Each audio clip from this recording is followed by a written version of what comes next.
We begin tonight with the story of the Jews. The national program begins airing here at 7 p.m. on March 25th. You can find out more at pbs.org/story of the Jews. NMIF producer Megan Kamerick delves into New Mexico's unique contribution to this history. The Conversos, or crypto-Jews who were expelled from Spain in 1492, and she talks with historians and descendants of those crypto-Jews about the contributions of the Conversos to New Mexico's heritage and identity.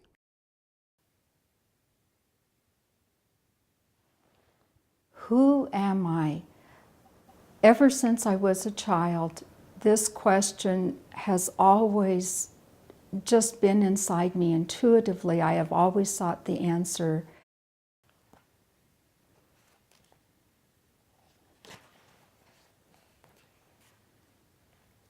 Like a foreign country filled with adventures, we played on our grandmother's high bed, knowing that the glass doorknob of the door is a way of traveling to other new worlds. A ray of light escapes from the lock. The keys of the doors are in the kitchen to hide the profound secrets of the rooms near the cupboard that Uncle Rachel bought for us in a house where saints do not look through walls. Rays of light escape from the house. We separated, and 20 years passed in different states, and we united for the first time, talking about the Jewish feeling we have in the privateness of our understanding and being. Keys of thoughts open up our conversation. Piles of doors of pine and heavy paints and ports of cities and ancient places of customs, foods, and families shine like the rock of the menorah on our grandma's land. Fires of light and keys illuminate our souls. The Sephardim of Spain escaped with a hidden key.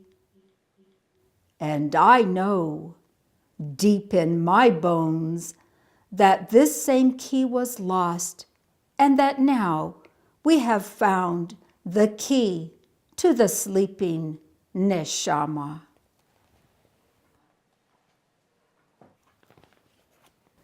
I wrote the poem Trancas Abiertas because if we want to pursue a Jewish way or not, all it does is to say that door has been opened after 500 years of being locked. Dr. Frances Levine, director of the New Mexico History Museum, and Dr. Roger Martinez de Avila, you're a professor at the University of Colorado, and Sonia Loya, you're an artisan and educator. I wanted to thank you all for joining us to talk about this segment about the Jewish experience in New Mexico, especially crypto-Jews. Roger, I want to start with you. We just saw this piece about Isabel Sandoval, a poet who, and her search for her identity as a converso or a crypto-Jew. Who were the Conversos? Why did they come to New Mexico? Sure, it's a great question. So Conversos essentially are Jewish converts to Christianity, and they begin converting to Christianity in the late 1300s in Spain. It accelerates in the 1400s. Now they converted by force, mostly. Well, and this is the really challenging piece. We know that some Jews are converting by force because of extreme violence against them by Christian populations. Some are choosing to convert. They're adopting Catholicism at that time period. And others are just, they're trying to find a middle way. They're not sure what's going to really happen. We know it really accelerates in 1492 when the Jews were expelled from Spain.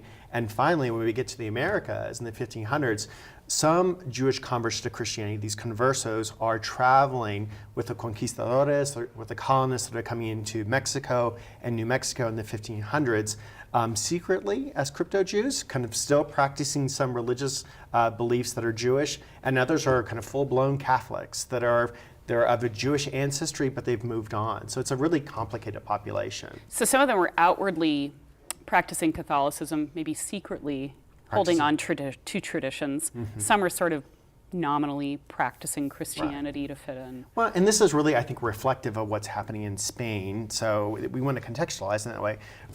Basically from 711 to 1492 in Spain, we had 800 years of Jews, Christians, and Muslims living alongside of each other. The communities are very distinct, but over 800 years of living together, you start blending some practices. You start to influence each other.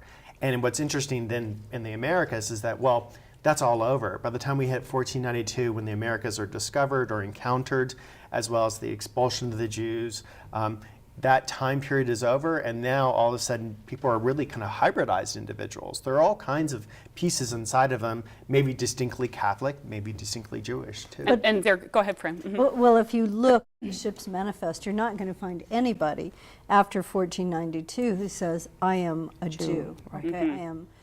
Everyone who comes to the New World must be Christian.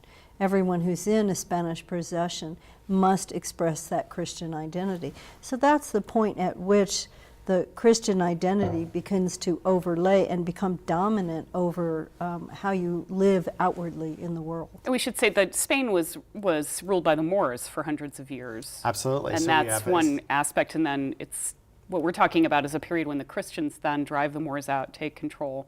It becomes this more predominant kind of identity or...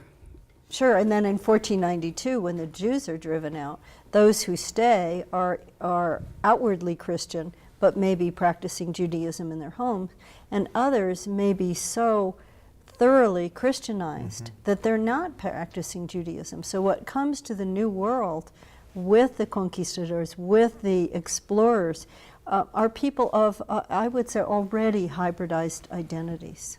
And some of them are coming to maybe get away from central authority that's scrutinizing, well, are you really a convert?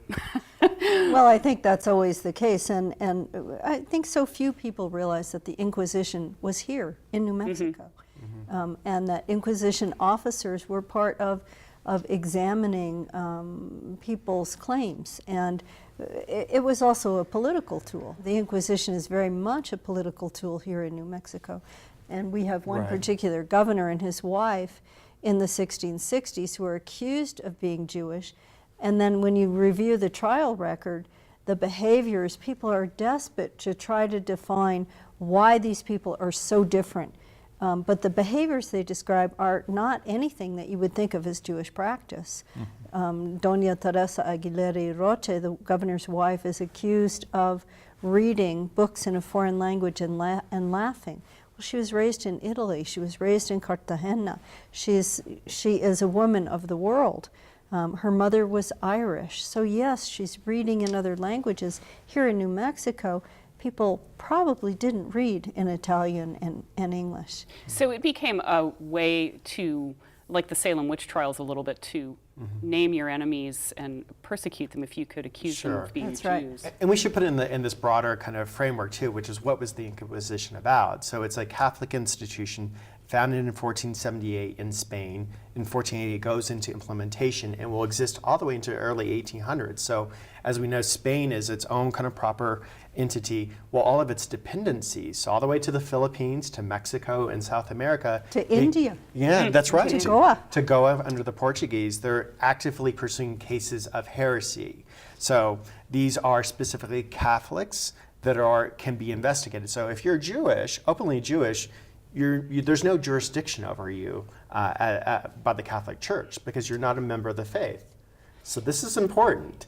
Now, But you can't live openly. Right. That's You right. can't live openly because legally you don't exist. I want to bring in Sonia because you have said in interviews that you always felt growing up in New Mexico, you never really felt at home in your Christian faith. You felt called by Judaism. Eventually you learned your family had hidden Jewish roots. They were conversos. Why was it hidden? Did they tell you? For so long. No, it's a secret. Actually, I'd been practicing Judaism on my own just because I was drawn to it, and I left the church when I was 18. And I started practicing when I was about 36 on my own, and just trying to find, Jewish references, etc. Started to do my own genealogy. And You just felt drawn to it? You didn't know for sure if you had this history? no. Okay. I started in 1996 on my journey of, exploring, trying to discover, trying to find my own personal truth. And in 2004, I went to my parents to ask for a blessing to open up Bat Zion Hebrew Learning Center in Ruidoso, which I grew up Catholic there, and I didn't want to cause conflict for my family and myself. So I asked for my parents' blessings to do this center. And my dad that night not only gave me a blessing, but revealed to me the family secret that he had known he was Jewish since he was 6. So here, all this time I'd been telling them, as I discovered more and more through my own, family genealogy, trying to research that I thought we were Jews. All of our names were in the Inquisition records. And he finally is telling me in 2004. Why? But you're going through the 70s, 80s, 90s. What were they still afraid of? My father was 6 years old when he was forced to keep the family secret. He was born in 1938. His uncles, my great uncles, had been liberating the camps in World War II. And one of my uncles came home and told my great grandmother it was still not safe to be a Jew. And he told her the atrocities he had seen in World War II, liberating the camps, and the family names he had seen in the camps. And my father heard all this, and they swore him to family secrecy. Roger, you know where her family came from in Spain, I believe. Yeah, and this was just really exciting about it, because I think for a lot of folks, they come to the crypto-Jewish issue with a bit of skepticism, and I think that's important, because one, we do want to accept people for who they are. In the same sense, as an historian, I'm interested in the background. So in the case of Sonia de Loya's family, I study Jewish and Catholic families that immigrate from Spain and into the Americas, largely from the Extremadura, which is where a lot of the conquistador families came from. They came from places like Albuquerque. No, Albuquerque, yeah. So it's really interesting in that sense. So the de Loyas, I know from Plasencia in the 1400s, there is a Rabbi, Abraham de Loya from Plasencia, who is openly leading that community. And what's really interesting is that I can see part of the reasons why they're in hiding. Well, in the 1430s, there was this horrible conflict between Jewish and Catholic families, specifically Catholic families battling each other over control over the city. And who got caught in the middle? It was the Jewish population. And Rabbi... Or convenient scapegoats. Yeah, well, Rabbi de Loya was actually carried off in shackles and taken up into a mountain hideaway and didn't know what was going to happen to him. And this is in the 1430s, when you could still practice as a Jew. And later on, this problem is resolved where the Catholics finally do kind of resolve that they will work with each other. But the end result is the rabbi was carried off in shackles and is liberated. But there are 2 other Jewish individuals who were found drowned in a river. So you kind of put this thing into the larger perspective is your life is in danger consistently, even under the best circumstances. So when you get to the Americas, I think the tendency is like, why take the risk? Keep the secret. Sonia, how did it feel when you found out, when it was confirmed? Shock, disbelief, relief. I had a variety of, emotions at one time. And of course, my dad being the crypto Jew that he is, and I say this all the time, I am not a crypto Jew. Right. Okay, because you Today are practicing. I am Jewish. Okay. That is my identity. But my father is still a crypto Jew. He doesn't want to tell other people. No, he's never told even his siblings to this day. My mother and I are the only people he has told. Well, The have you told his siblings? The biggest Or family. you just they're saying, oh, she's doing this Jewish thing over here. We don't know what that's about. Actually, it's kind of, I get the look. It's really the biggest family secret that I'm Jewish. Fran, this is very interesting. So this goes to all kinds of questions of identity. And the show that you're opening next year at the New Mexico History Museum, what does this contribute to our understanding of the very complex identities and heritage in New Mexico? Well, I think New Mexico is a place where now we embrace such a range of identities, so many hyphenated identities. And in New Mexico for centuries we've been talking about, well, are these people Spanish? Are they Spanish American? Are they Mexican? Are they Mexican American? Are they Hispano? Are they Latino? And then to add on to it the layer of Jewish and crypto-Jewish, I think there's been a tremendous opening of the whole concept of identity. And identity is situational, and it's learned. It's you know who you are both by what your people tell you you are, what your family tells you you are, but also by what your community tells you you are or you are not. And people here embrace that range, people who are Native American, or they may use a specific tribal identity. They may say they're Navajo and Laguna, or they may say they're San Juan or Okewinge now. So we've seen the way in which identity is very fluid, it's very situational, and it can change over time, even within a family, as Sonia was talking about. Her father doesn't talk about being a crypto-Jew even. Yeah. And Sonia, in the midst of her extended family, may be the only person who does that. Why does that still exist today? Why is, do you want to answer that? Why is feel that like still a problem Well, to say you're Jewish? I think right now, because there's so much research on so many different levels with this phenomenon, if you have BRCA1, and it's And genetically... this is a DNA test, right? We should be clear about that. I don't know if people Right. understand. You can get a DNA test Exactly. to determine your roots. Jewish identity, Okay. sure. Well, I think you can get the test to determine your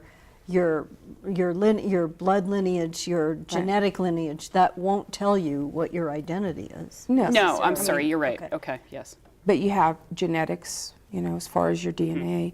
But if you have BRCA1, which is a cancer that's passed down genetically, Okay. why wouldn't you have genetic memory? Is there the possibility that genetic memory is passed along and you have all these 500 plus years, 521 years of fear, and the fear of death, the fear of torture, the fear of, you know, I mean, here we are trying to survive in a world that it's still not popular to be Jewish. So when is it safe? You know, my daughter converted. We do our private Hanukkahs, we do our private Seders. You know, our family, my dad comes to those, but it's not going to be more than that for him. You know, within him, he had the secret for his whole life up until 2004. That was 10 years ago. For some people, I think, too, there's a fear of discrimination. Sure. Right. And so if it's not as extreme as pain and death and persecution, there's this fear of discrimination. It's like, well, what does it mean to be Jewish? It means I'm different. It means I don't believe in the things my family believe. I don't believe in the Savior. I believe that the Messiah hasn't come yet. So you can get, there's been a vast upsurge in popularity in the last 20, 30 years to get these DNA tests. Right. But it doesn't mean that that automatically No, transforms your identity, or No. maybe it does. Or So if you start to look at that genome, you can look through the Y DNA, the paternal DNA, or the maternal DNA, which is the mtDNA, and all those really kind of tell you is you can follow up your father's father's father. Well, that's just one very specific lineage, and what it can tell you is what's associated with it. So we see a lot of people with your DNA traditionally coming from this region of, let's say, Palestine. But being a resident of Palestine, does that mean that you are Jewish? Does it mean you're Muslim? Does it mean you're Sikh? It depends. And so it's just the age of that kind of lineage that starts to show kind of associations. And you may, at some point in your life, I mean, here in New Mexico, there has been skepticism surrounding the conversos and the crypto Jews. People who have said, "How can that be? How can something survive this long?" And it's not that it survives unchanged. Cultures change, they morph, they adapt to their circumstances, they evolve. And so I think here in New Mexico, it's not that that everyone acted the same as a converso or a crypto Jew or a hidden Jew. I agree. But that within the family, they may have told the stories, and some members of the family hear it, resonate with it, and can express it. talk about what the traditions that people held on to that you know of. at Okay, least. so my mother, when I started practicing Judaism more and more and learning more and more, and even after my conversion, I've actually found out more family traditions after my conversion, which was 8 years ago. My mom would we'll sit and have lunch. And she just starts telling me a story about the day her grandmother died. She requested to be facing her feet facing the east. My grandmother and her sisters stayed and said special prayers. They went and got the family priest, and I'm in total shock going, we had a family priest? This is a tradition in Converso families that the oldest son would be a Catholic priest. There's many reasons for that. So I'm shocked. I find out I have a family priest in the family, and they go get him. They do special prayers all night. They wash the body after she passes away, and they bury her the next day. We're just having lunch, and all of a sudden this story, my mom's just remembering this story. She has no clue. My grandmother was so secretive about her family. This is my maternal grandmother. So how are you to find these secrets other than practices? It wasn't until I went to my first Shabbat service that I see candles lit, and I'm going, well, I did that with my grandmother, but I thought that was Catholic. On Friday nights. I have all these memories praying. My grandmother prayed facing the east 3 times a day, had her head covered. She prayed in Spanish. I just remember being little and doing that with her. Roger, I want to ask you, in this series that we're sort of a companion piece to the story of the Jews, the national, on the website, there's an interactive map of the diaspora of Jews to all parts of the world. There's really nothing about our region or South America at all. Why is that? It's a great question, I think, because Sephardic lineage, so these Jews from Spain, are a very distinct population from the Ashkenazi. And it is a population that went in several different directions after 1492. Some went to the Ottoman Empire, to Turkey and the Mediterranean. Some went to Morocco. Populations went to the Netherlands and even into England. One of the largest populations, I think, actually went to Mexico and South America. But it's not a story that's told as much. I think it partially relates to American history, which is, I think we conceptualize the United States as this British and kind of French foundation. And in that way, the Spanish foundation is kind of shuffled a little bit to the side. So there is kind of we don't know this history as well because we don't teach it very much. And in that sense, we do know it's very active. And again, in the way that you could be maybe Jewish and Ashkenazi in Europe and open about it, well, Spanish Jews couldn't do that. That was not an option. These are Sephardic Jews, a much smaller percentage worldwide of Jews. Very But much one reason that story is not told. Although one of the oldest Sephardic temples in the United States is in New York. That's right. That's right. If we look at the first synagogues that were founded in the United States, so moving all the way from Rhode Island to Philadelphia and New York, they're all Sephardic synagogues. So some of the oldest kind of populations there. And that's really the challenge. I think just like any kind of community, we're proud of most of maybe of our own individual lineages. Well, some of the most profound lineages on the East Coast are of Ashkenazi descent. Okay. So I think they're naturally going to celebrate those.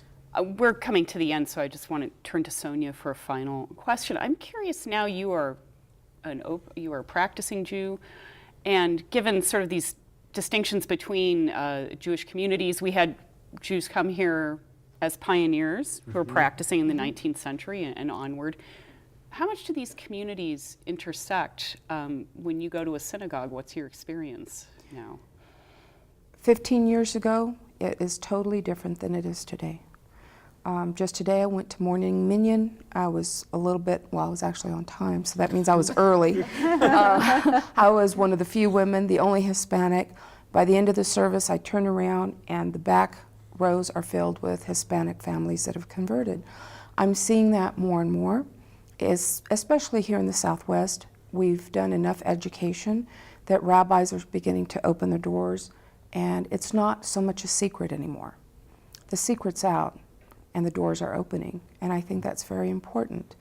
For Jews all over the world, we're a very multi-diversified people, and we're every color, we're different shapes and sizes, and it's really interesting that I'll be going to Israel in May for a pilot trip, and I hope to take some DNA test kits because I found 15 Loya families in Tel Aviv, and I found the diaspora patterns for those 15 families from 1492.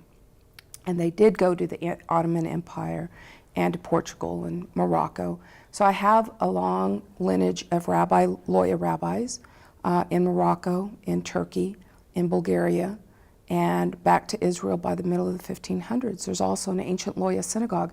So I'm looking forward to meeting my Loya counterpart family in Israel and finding the Loya synagogue and hoping to open more doors. This is excellent. I want to thank you all so much for spending time coming and talking about this on New Mexico in Focus. Thank you. Thank you.